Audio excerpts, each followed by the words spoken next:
Episode की start में दिखाया जाता है फैंग ने अपना ट्रांसफॉर्मेशन कर लिया है। वो एक सीरियस लुक में दिखाई दे रहा है, बहुत ही कमाल का और ज़बरदस्त। फिर वो एक डेविलिश स्माइल करते हुए टियान को देखता है। टियान गुस्से में चिल्लाता है कि तू डेविल है, तू ही वो बंदा है जिसके ऊपर अलायंस ने स्पेशली मॉनिटर करके रखा था। फाइनली अब मैं अपना रिवेंज तुझसे लेकर ही रहूंगा। गारगोइल फैंग के ऊपर अटैक करने के लिए आगे बढ़ने लगता है। फैंग पूरी तरीके से तैयार है गारगोइल का सामना करने के लिए और एक ही अटैक से इस गारगोइल को बहुत बुरी तरीके से धूल चटा देता है। ये सब कुछ देखने के बाद टियान तो और भी बुरी तरीके से चौंक जाता है। उसके मुंह से खून निकलने लगता है। उसकी हालत बहुत बुरी तरीके से खराब हो चुकी है। फैंग एक डेविलिश लुक में स्माइल करते हुए बोलता है कि सीइंग टियान, तुम तो पहले के मुकाबले और ज़्यादा वीक बन चुके हो। और फैंग कूदकर दूसरे गारगोइल के मुंह के ऊपर अपने किक से अटैक करने के लिए आगे बढ़ जाता है। एक बहुत ही बेहतरीन किक के साथ इस गारगोइल को ऊपर में भी अटैक कर देता है, जिसका इम्पैक्ट हम लोगों को टियान के मुंह पर दिखाई देता है। उसके मुंह से कंटिन्यूसली ब्लड निकल रहा है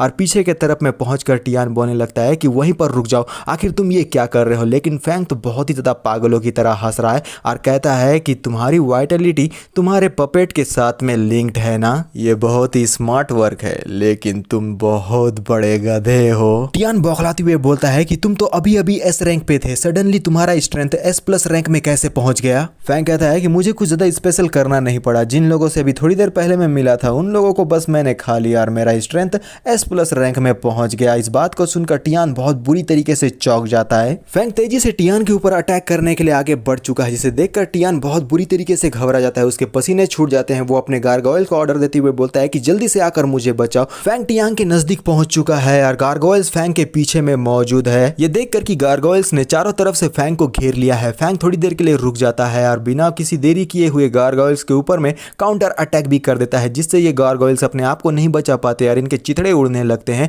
और फैंग इस बार टियान से कहता है कि तुम्हारे पास का ट्रिक्स खत्म हो गए हैं मुझे दिखाने के लिए, अगर अभी भी कुछ ट्रिक्स बचे हैं तो तुम मुझे शो कर सकते हो। लेकिन टियान तो काफी ज्यादा फ्रस्ट्रेटेड हो जाता है और बिना देरी किए हुए फैंग टियान के पेट पर एक जोरदार मुक्के से अटैक करता है। टियान की हालत और ज़्यादा खराब हो जाती है। वो दर्द में चीखने लगता है और ज़मीन में बहुत ज़ोर से धड़ाम से गिरता है। और फैंग कहता है कि भले ही तुम ट्रैवल करके इस वर्ल्ड में आ चुके हो, लेकिन फिर भी तुम्हें मेरे हाथों से ही मरना होगा। पीछे से कोई कहता है कि इतनी जल्दी ये नहीं मरना चाहिए और फैंग चौंक कर थोड़ा सामने की तरफ में देखता है, जहां पर 3 लोग टियान की तरफ में आगे बढ़ रहे हैं, जो जमीन पर धराशायी है। कराहते हुए वो उठने की कोशिश कर रहा है और ये एक ओल्ड लेडी है जो अपने गार्ड के साथ यहाँ पर आई है। टियान का बॉडी जो बहुत बुरी तरीके से कांप रहा है, वो कहता है ग्रैंडमा सेन, आखिर आप यहाँ पर क्या कर रही हैं। फैंग कंफ्यूज होकर अपने मन में कहता है क्या ग्रैंडमा सेन, और वो धीरे धीरे करके अब जमीन पर उतरने लगता है। फैंग कहता है तुम हो कौन जिसने मेरे मैटर में इंटरफेयर किया है। टियान फैंग की तरफ उंगली दिखाते हुए ग्रैंडमा सेन से कहता है ग्रैंडमा सेन जल्दी से इस बास्टर्ड को जान से मार दीजिए। ग्रैंडमा सेन मुस्कुराते हुए बोलती है कि तुम अपने बकवास से मुंह को बंद करो। टियान घबराते हुए शांत हो जाता है, उसके मुंह से एक लफ्ज भी नहीं निकलता। फैंग कंफ्यूज होकर ग्रैंडमा सेन को देखते हुए कहता है कि आखिर ये ओल्ड वुमेन है कौन,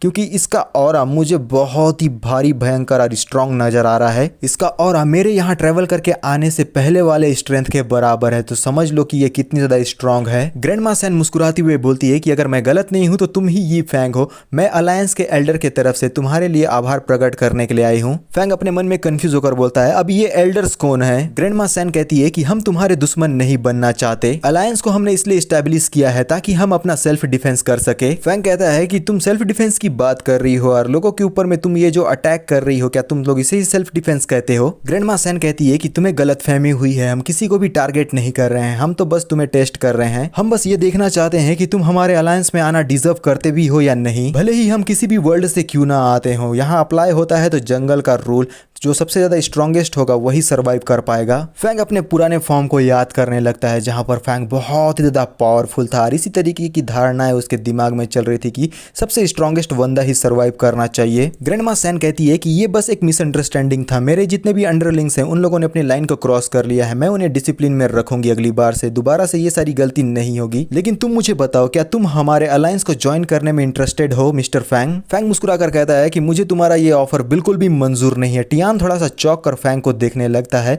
और ग्रैंडमा सेन स्माइल करते हुए बोलती है ठीक है, मैं तुम्हारे इस डिसीजन की रिस्पेक्ट करूंगी, किस्मत अगर अच्छी रही तो हमारी मुलाकात दोबारा जरूर होगी। फैंग के मोबाइल बजने लगता है। फैंग फोन को पिकअप करता है और कंफ्यूज होकर बोलता है क्या डूलैंग और फिर सामने वाला बंदा कहता है कि बॉस, मिस सियान के साथ में कुछ गलत हो रहा है, उनकी सोल के साथ कुछ हुआ है, आपको जल्दी से जल्दी वापस आना चाहिए। सीन कई सारी बिल्डिंगों की तरफ दिखाया जाता है जहां टियान ग्रैंडमा सैन से कहता है कि ग्रेनी सैन, फैंग ने हमारे अलायंस को ज्वाइन करने के लिए रिफ्यूज कर दिया है, तो क्या हमें उसे थोड़ा सा और फोर्स नहीं करना चाहिए था। ग्रैंडमा सैन कहती है ये सब कुछ करने की जरूरत नहीं है, उसे रिलीज कर दो, यही बेटर होगा। टियान कहता है तो आखिर एल्डर्स ने मुझे फैंग के बारे में सर्च करने के लिए क्यों भेजा था। ग्रैंडमा सैन पीछे से कहती है कि वो लोग अपना एम दुनिया के सामने में पहले ही ले आ चुके हैं। हमें हेड पहना हुआ एक सबस्पीशियस सा आदमी दिखाई देता है जो ग्रैंडमा सैन से कहता है कि ग्रेनी सैन, आखिर आपके कहने का मतलब क्या है। ग्रैंडमा सैन कहती है कि तुम मुझसे झूठ बोलने की कोशिश मत करना, तुमने टियान को फैंग के लिए ट्रबल क्रिएट करने के लिए भेजा था। ये मत सोचना कि मुझे नहीं मालूम है कि तुम्हारा रियल एम क्या है।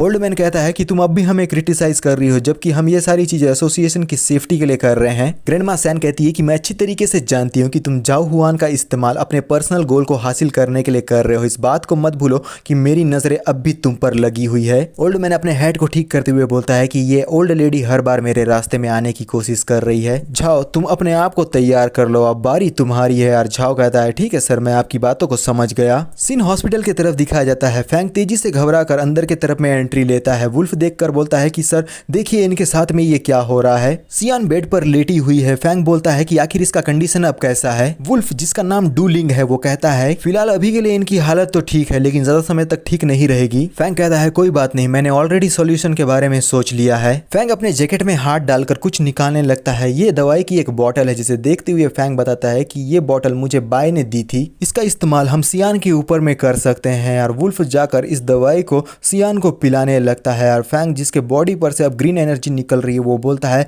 सोल गैदरिंग कोल्ड्रॉन, माफ करना ये कोल्ड्रॉन है जिसके ऊपर से ग्रीन कलर की एनर्जी रिलीज हो रही है। फैंग अपना प्रोसेस आगे बढ़ाते हुए बोलता है कि अब मैं इसका रिफाइनमेंट शुरू करता हूँ। फैंग अपने हाथ को सियान की तरफ आगे बढ़ा देता है। सियान के बॉडी की तरफ ये ग्रीन एनर्जी जाकर उसके पूरे बॉडी को कवर करने लगती है। वुल्फ की सांसें रुक चुकी है, कहीं सियान के साथ में गलत ना हो जाए। और फैंग, जिसके बॉडी पर ग्रीन एनर्जी अब दिखाई देने लगा है, फिर तभी हम लोगों को हार्ट के जो टुकड़े हैं वो बिखरे पड़े हुए थे अब धीरे धीरे करके जुड़ते हुए नजर आते हैं। फैंग सियान का रिफाइनमेंट कर रहा है। सियान की बॉडी धीरे धीरे रिकवर होने लगती है लेकिन उसने अब तक अपने आंखों को नहीं खोला है। जून आकर बोलती है कि सर मैं वापस आ गई। फैंग, जो अभी भी इस प्रोसेस को कर रहा है, उसकी हालत अब बहुत बुरी तरीके से खराब हो जाती है। वो अपने घुटनों पर आ जाता है। जून फैंग की चिंता करते हुए उसे संभालने के लिए आगे बढ़ती है और वुल्फ यहाँ सियान को देखने लगता है घबराती हुए। कहता है इसकी हालत को देखकर ऐसा लगता है कि इसका कंडीशन अभी काफी ज्यादा इंप्रूव हो चुका है, बहुत जल्द ये होश में आ जाएगी। फैंग कहता है अभी के लिए मैंने बस उसके सोल को स्टेबलाइज किया है, मुझे अभी और आइटम्स की जरूरत पड़ेगी ताकि मैं इस स्टेप को कंप्लीट कर सकूं, जिसके बाद सियान पूरी तरीके से रिकवरी ले लेगी। जून बोलती है कि आखिर दूसरे आइटम कहने का आपका मतलब क्या है। और फैंग कहता है कि हमें सोल शूटिंग नीडल की जरूरत है। जून कहती है कि आखिर अब हम सोल शूटिंग नीडल को कहां पर ढूंढेंगे, ये तो एक रेयर ट्रेजर है, ये ट्रेजर ढूंढना बहुत ज्यादा डिफिकल्ट है, यहाँ तक कि हम मिस्टिकल स्टार में भी इसे नहीं ढूंढ पा रहे थे। फैंग थक कर दीवार से सटकर वहीं पर बैठ जाता है और सोचने लगता है कि आखिर इस ट्रेजर को वो कहां पर से हासिल करे। वो बोलता है ठीक है तो मैं अपने लिए खुद से बना लूंगा। वुल्फ कहता है सर तो क्या अब आप अपने आप को ही रिफाइन करेंगे। जून कहती है इसे करने के लिए हमें लार्ज अमाउंट में रिसोर्सेज और फंड की जरूरत पड़ेगी, तो क्या आप चाहते हैं कि हम जाकर इन सारी चीजों को ढूंढे। फैंग चुपचाप से खड़े हो जाता है और अपने मन में कहता है सबसे पहले मैं मोटू से पूछ लेता हूँ कि उसके साइड में क्या क्या चल रहा है। फैंग मोबाइल निकाल कर मोटू को कॉल करने लगता है। मोटू कॉल को अटेंड करता है और बड़े ही अजीबोगरीब आवाज में वो फैंग का नाम लेता है, जिस वजह से फैंग को यहाँ पर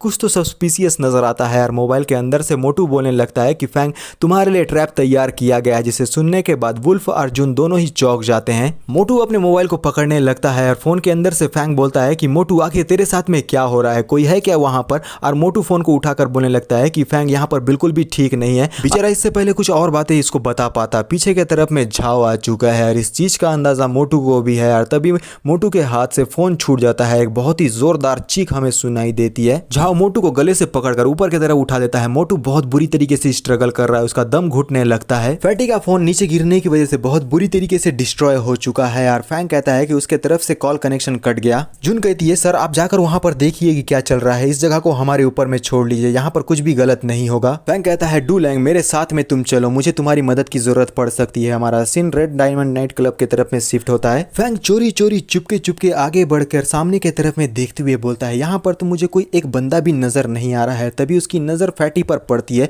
वो कंफ्यूज होकर बोलता है कि फैटी तो वहां पर अकेला है। और डूलैंग कहता है कि मेरे ख्याल से उसके साथ अभी तक कुछ भी गलत नहीं हुआ है। फैटी मुड़कर मुस्कुराते हुए कहता है फैंग फैंग तुम दोनों यहाँ पर आ गए। फैंग कंफ्यूज होकर बोलता है फैटी से कि आखिर यहाँ पर हुआ क्या। फुसफुसाते हुए डुलैंग से कहता है कि तुम अपने गार्ड को बिल्कुल भी डाउन मत करना, यहाँ पर कुछ तो चीजें हैं जो गलत हो रही है। फैटी के बॉडी से डार्क एनर्जी रिलीज हो रही है। वो बोलता है यहाँ पर तो कुछ भी नहीं हुआ। फैंग फैटी को एक टक घूरे जा रहा है क्योंकि उसे लगता है कि यहाँ पर कुछ तो गड़बड़ है यार। वुल्फ तो पूरी तरीके से रिलैक्स है यार। तभी फैंग वुल्फ को पकड़ लेता है। वुल्फ थोड़ा सा चौंक कर बोलता है कि बॉस आखिर आप ये क्या कर रहे हैं। जाओ आ चुका है अटैक करने के लिए और हमारा फैंग वुल्फ को फेंकते हुए बोलता है कि जल्दी से फैटी को लेकर यहाँ पर से निकल जाओ। और चिल्लाते हुए हमारा वुल्फ फैटी की तरफ आगे बढ़ने लगता है। पीछे मुड़कर देखता है, जोर से बॉस बोलकर आगे की ओर में बढ़ चुका है। इस तरफ हमारा फैंग जाओ के सामने में है यार। जाओ भी तैयार है फैंग का सामना करने के लिए। फैंग मुस्कुराते हुए बोलता है चलो बकवास की चीजों को छोड़ देते हैं, सीधा मुद्दे पर आते हैं। वुल्फ जाकर सीधा मोटू से टकराता है। मोटू के मुंह से चीख निकल जाती है दर्द में यार। जमीन पर बेचारा धराशायी। वुल्फ अपने आप को संभाल कर उठते हुए बोलता है कि ये बिल्कुल भी ठीक नहीं है। फिर सियान आखिर तुम लेटे लेटे क्या कर रहे हो, जल्दी से उठ जाओ, हमें यहाँ पर से भागना होगा। जाओ अब धीरे धीरे करके हवा में उड़ने लगता है। फैंग उसे देखकर कहता है हम दोनों तो एक दूसरे को काफी पहले से जानते हैं, आखिर तुम कुछ जवाब क्यों नहीं दे रहे यार। जाओ तो एक टक फैंग को ही देखे जा रहा है, कोई भी रिस्पॉन्स नहीं।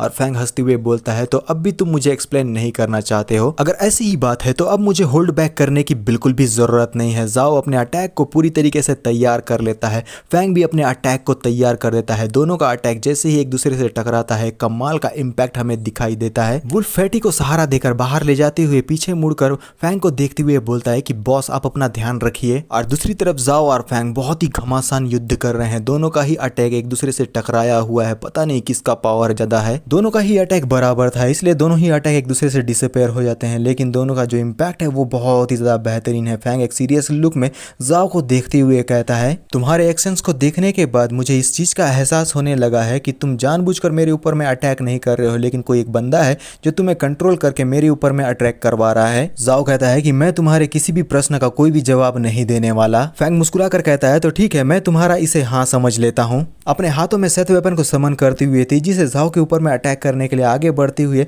जाओ के ऊपर में जाकर एक जबरदस्त अटैक कर देता है, जिससे जाओ अपने आप को नहीं बचा पाता। ये अटैक के चपेट में जाओ आ चुका है। क्लब के अंदर से तेज आवाजें आने लगती है। वुल्फ ने फैटी को बाहर निकाल लिया है क्लब से, लेकिन वुल्फ घबराते हुए पीछे की तरफ में मुड़कर देखता है। वो बोलता है कि कहीं मेरे बॉस के साथ में कुछ गलत ना हो जाए। और सीन हॉस्पिटल के तरफ का दिखाया जाता है, जिसके अंदर में हमारी सियान के साथ में कुछ हो रहा है। उसके बॉडी के चारों तरफ हमें ग्रीन एनर्जी घूमती हुई नजर आती है। उसके बॉडी कांपने लगी है, वो बहुत बुरी तरीके से कराह रही है। सियान की ऐसी हालत को देखते हुए जून काफी ज्यादा घबरा जाती है। वो कहती है कि सियान क्या तुम ठीक तो हो ना, लेकिन सियान की बॉडी बहुत बुरी तरीके से कांप रही है। जून काफी ज्यादा घबराती हुई कहती है इसका कंडीशन शायद दोबारा से अनस्टेबल होता जा रहा है, ये ज्यादा समय तक होल्ड बैक नहीं कर पाएगी। तभी ग्रैंडपा की एंट्री हो जाती है और अभी भी सियान के साथ में कुछ हो रहा है। ग्रैंडपा आकर कहने लगते हैं कि जून यहाँ की चीजों को मैं संभाल लूंगा, तुम यहाँ पर से जा सकती हो। जून चौंक कर बोलती है कि ग्रैंडपा आखिर आप यहाँ पर क्या कर रहे हैं। ग्रैंडपा कहते हैं कि तुम्हें चिंता करने की जरूरत नहीं है, मेरी नीस ने मुझे बताया था कि जाते जाते यहाँ पर मैं थोड़ी देर के लिए रुक जाऊं और यहाँ की सारी चीजों को देख लूं। साथ ही मैंने बाय फैमिली के ये जितने भी गार्ड्स हैं उनको हॉस्पिटल के चारों तरफ में फैला दिया है। सियान को कोई भी हाथ नहीं लगाएगा,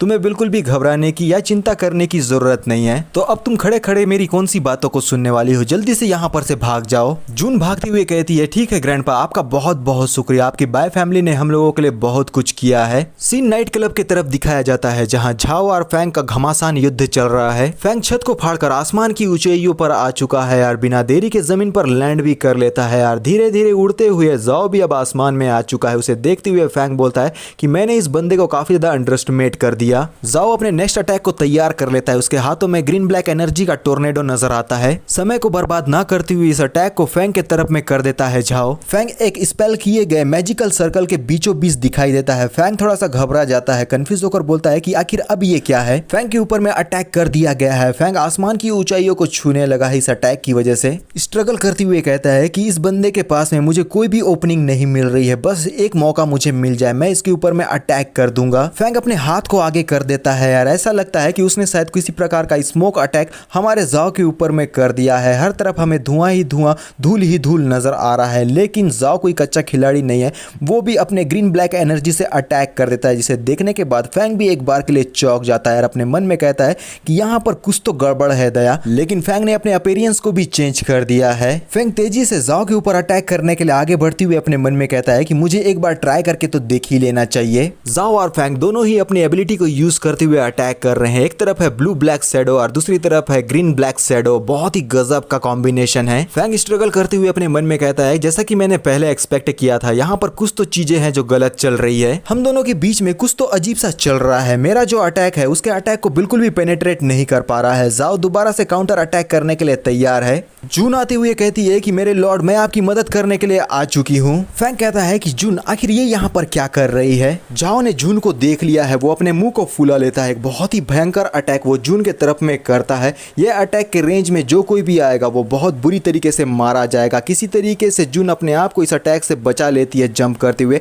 और इस मौके का फायदा उठाते हुए हमारा फैंग पहुंच जाता है जाओ के नजदीक। जाओ अभी भी अपने मुंह को फुलाए हुए है, यानी कि किसी भी पल वो फैंग के ऊपर में भी अटैक कर सकता है, और उसने हमारे फैंग के ऊपर में अटैक कर भी दिया है। और फैंग उस अटैक को अपने आंखों के सामने में देखता है। जून के सामने में एक बहुत ही बड़ा एनर्जी का अटैक हुआ है जो कि जाओ ने फैंग के ऊपर में किया है। क्या हमारा फैंग इस अटैक से अपने आप को बचा पाएगा? फैंग अपनी इंजरी को संभालते हुए फैंग का नाम बहुत जोर से चीखती है। सामने में इस अटैक की वजह से बहुत बड़ा धमाका हुआ था। जैसे ही ये धीरे धीरे करके हटने लगता है, हमें गहरा काला धुआं एक जगह पर दिखाई देता है, और जाओ देखने लगा है कि फैंग का आखिर क्या हुआ है, क्योंकि उसका जो ये अटैक था बहुत ही ज्यादा भयानक था और फैंग जस्ट उसके नजदीक ही था। हो सकता है कि फैंग का यहीं पर खात्मा हो गया हो। जाओ एक सीरियस लुक में एक टक फैंग को ही देखे जा रहा है। फैंग की हालत बिल्कुल भी ठीक नहीं लग रही, उसके पूरे बॉडी से धुआं निकल रहा है, वो अनकॉन्शियस सा दिखाई दे रहा है। और पीछे से कोई बोलता है कि फैंग, और थोड़ी ही दूरी पर हम लोगों को वो सस्पिशियस सा ओल्ड मैन दिखाया जाता है जो कि ग्रैंडमा सेन से बातें कर रहा था। ओल्ड मैन इन सारे इवेंट्स के ऊपर में अपनी नजरें टिकाए हुए था। मुड़कर वो फिर अपने टेलीकिनेसिस का इस्तेमाल करके मन से बात करते हुए बोलता है कि उसे राख में बदल दो। जाओ उसके ऑर्डर को सुनकर अपने मन से बातें करते हुए बोलता है ठीक है सर, मैं आपकी बातों को समझ गया। फैंग जो अनकॉन्शियस हो चुका है जाओ के इतने बड़े अटैक को झेलने के बाद हवा में न उड़ पाकर सीधा जमीन पर अब गिरने लगा है। बहुत ही जोर से जाकर वो जमीन पर धड़ाम से गिरता है। इससे फैंग को बहुत गहरी इंजरी तो हो ही गई होगी। जून इसकी चिंता करके फैंग के नजदीक आती है भागकर, बोलती है कि लॉर्ड क्या आप ठीक है? लेकिन फैंग की तरफ से कोई भी रिस्पॉन्स नहीं मिल रहा होता। जून उसकी फिक्र करते हुए बोलती है कि लॉर्ड प्लीज उठ जाइए, आप ऐसे नहीं कर सकते हमारे साथ। लेकिन जाओ ने अपने अटैक को तैयार कर लिया है। ये है फाइनल अटैक। इस अटैक को झेलने के बाद जून और फैंग दोनों का ही एक ही बार में खात्मा हो जाएगा। जाओ अपने बड़े से एनर्जी बॉल को तैयार करके जून और फैंग के ऊपर अटैक करने के लिए आगे की तरफ में भेजते हुए बोलता है जाओ इन दोनों को खत्म कर दो। और ये एनर्जी का बॉल तेजी की रफ्तार से जून और फैंग के तरफ में आगे बढ़ने लगता है। अभी भी जून हमारे फैंग का ध्यान रख रही है और साइड में मुड़कर जैसे ही देखती है ये बड़ा सा एनर्जी बॉल हमारे जून के जस्ट नजदीक में आ चुका है। और फिर हमें इस जगह पर एक बहुत ही जबरदस्त और भयानक सा धमाका दिखाई देता है, यानी कि जून और फैंग दोनों ही इस धमाके की चपेट में आ चुके हैं। इस अटैक की वजह से शायद जून और फैंग का भी खात्मा हो चुका हो। और ये सारी चीजों को हमारा वुल्फ देख रहा है खड़े होकर। उसके दीवार और जमीन बहुत बुरी तरीके से कांपने लगती है, जिसका इंपैक्ट इतना जबरदस्त है। वो अटैक कितना बेहतरीन था होगा। फेटी अनकॉन्शियस दीवार के सहारे बैठा हुआ है। जाओ का अटैक अभी भी शांत नहीं हुआ है। जाओ के चारों तरफ हम लोगों को लाइटनिंग नजर आ रही है और जाओ रिपोर्ट करते हुए बोलता है कि फैंग को मैंने एलिमिनेट कर दिया है, तो मेरा नेक्स्ट ऑर्डर क्या है? ओल्ड मैन टेलीपैथी से बात करते हुए बोलता है कि सबसे पहले तुम वापस आ जाओ। सीन नेक्स्ट डे हॉस्पिटल की तरफ दिखाया जाता है, जहां ग्रैंडफादर सियान का ध्यान रखते हुए अपने फोन को देखकर कहते हैं मैं फैंग से कांटेक्ट नहीं कर पा रहा हूं, आखिर उसके साथ में क्या हुआ है? बाय भी अपने मन में परेशान होकर कहती है कि आखिर इस बंदे के साथ में हुआ क्या है, क्योंकि कल से हम इससे बिल्कुल भी कांटेक्ट में नहीं है। सियान ज्यादा समय तक ये सारी चीजों को होल्ड नहीं कर सकती, हमें कुछ ना कुछ तो करना ही होगा। वुल्फ तेजी से भागकर इस जगह पर जून का नाम लेकर आ चुका है, जिसे देखकर ग्रैंडफादर थोड़ा सा चौंक जाते हैं। वुल्फ कहता है कि मास्टर बाय क्या हमारे बॉस आ गए? सीन हॉस्पिटल की छत की तरफ दिखाया जाता है, जहां पर ये ओल्ड मैन आकर कहता है कि अब फैंग मारा जा चुका है, अब ये लोग पूरी तरीके से तबाह हो जाएंगे, क्योंकि इन लोगों को बचाने वाला अब कोई भी नहीं है। सीन एक बहुत बड़ी सी बिल्डिंग की तरफ दिखाया जाता है। इस बिल्डिंग की रक्षा कुछ गार्ड्स कर रहे होते हैं, निगरानी करते हुए रात के समय में। और फैंग जो मरा नहीं है वो इन सारे लोगों को देखते हुए कहता है अपने आप से यहाँ अभी भी कई सारे लोग हैं जो इतने लेट होने के बावजूद भी पेट्रोलिंग कर रहे हैं। फैंग अपने फ्लैशबैक में आ चुका है, जहां पर जाओ फैंग से कहता है कि मेरे पास ज्यादा समय नहीं है रीजन बताने के लिए। एसोसिएशन ने तुम्हें वॉलंटरी कांटेक्ट किया था क्योंकि उन लोगों में पेशेंस नहीं था। इस बार के लिए तुम बस मेरी मदद कर दो ये जानने में कि यहाँ पर चल क्या रहा है। ये सब कुछ होने के बाद जितना कुछ भी मैं जानता हूँ वो सारी चीजें तुम्हें बताने के लिए मैं तैयार हूँ। फैंग कान लगाकर जाओ की बातों को सुन रहा है, रेक्टक उसे ही देखे जा रहा है और अपने फ्लैशबैक से वापस आकर स्माइल करते हुए बोलता है, इस बंदे ने तैयारी करने का मुझे बिल्कुल भी मौका नहीं दिया, चलो अब इसके काम को पूरा किया जाए। तेजी की रफ्तार से शैडो में कन्वर्ट होकर फैंग उस बिल्डिंग के अंदर में जा चुका है जहां पर ये सारे गार्ड्स पेट्रोलिंग कर रहे होते हैं, जिसका आभास इन लोगों को बिल्कुल भी नहीं है कि फैंग इस जगह पर अपनी एंट्री ले चुका है। और फैंग छुपते छुपाते हुए आगे की तरफ में बढ़कर अपने मन में कहने लगता है, यहाँ के हर एक लेवल पर कोई ना कोई बंदा पेट्रोलिंग कर रहा है, लेकिन साथ ही एक रूम के अंदर में मैं किसी के प्रेजेंस को भी महसूस कर पा रहा हूँ। शैडो के रूप में वो दरवाजे के नीचे से फिसलता हुआ अंदर की ओर में एंट्री ले चुका है, अपने ह्यूमन फॉर्म में आ जाता है। फैंग को सामने में एक औरत दिखाई देती है जो कि खाना का तैयारी कर रही है शायद, और फैंग उसके पीछे में आकर कहता है, क्या तुम ही जाओ हुआन की वाइफ हो? अचानक से आदमी की आवाज को सुनने के बाद इसकी वाइफ तो बहुत बुरी तरीके से चौंक जाती है, घबराते हुए पीछे मुड़कर देखकर बोलती है कि तुम कौन हो? फैंग शैडो में तब्दील होते हुए बोलता है कि तुम शांत रहो, कुछ भी बातें मत करना, मैं तुम्हें तुम्हारे अपने आगे की ओर बढ़ने लगते हैं। एक मिसाइल तो जाओ के नजदीक पहुंच ही चुका है। वो बोलता है, भैया मुझे इस ओल्ड मैन ने आपके तरफ में भेज दिया है फटने के लिए, अगर आपकी इज्जत हो तो क्या मैं फटूं? और ये ग्रीन ब्लैक एनर्जी बोलता है, तेरे को इतना ही शौक है फटने का तो फट जा। और फिर ये जो मिसाइल है ये बहुत ही बुरी तरीके से इस टोर्नेडो के ऊपर में फटता है, पता नहीं कौन किसके ऊपर में हावी होने वाला है, लेकिन सीन बड़ा ही कमाल का है क्योंकि ये एक आइसक्रीम के समान में मुझे दिखाई दे रहा है। जाओ आगे बढ़ते हुए फैंग से कहता है कि ये तुम्हारे लिए राइट मूवमेंट है, तुम इस जगह पर से स्केप कर जाओ, मैं जाकर उसे संभालता हूँ। लेकिन इन दोनों को अंदाजा नहीं है कि पीछे की तरफ से कोई अटैक करने के लिए आ चुका है। लेकिन फैंग जैसे ही इस बात को महसूस करता है वो चौंक कर पीछे मुड़कर देखता है और साथ में जाओ भी देखता है। पीछे से वो ओल्ड मैन बोलता है कि जाओ तुमने मुझे बिट्रे किया था, और अपने वेपन से जाओ के चेस्ट पर एक जोरदार अटैक कर देता है। इसका वेपन जाओ के चेस्ट को फाड़कर बाहर की तरफ में निकल चुका है और ओल्ड मैन कहने लगता है, इसका भुगतान तो अब तुम्हें करना ही होगा। जाओ की हालत खराब हो चुकी है, उसके मुंह से खून निकलने लगता है। इसी के साथ हमारा ये पार्ट भी यहीं पर खत्म हो जाता है। क्या होगा जाओ का? क्या वो यहाँ पर बेवजह ही मारा जाएगा इस ओल्ड मैन के हाथों, या फिर हमारा फैंग आगे जाकर इस जाओ को यहाँ पर इस ओल्ड मैन से बचा लेगा? पता नहीं क्या होने वाला है, जो भी होगा बहुत ही मजेदार होगा। अभी के लिए बस इतना ही, मिलते हैं नेक्स्ट पार्ट में, तो बाय बाय।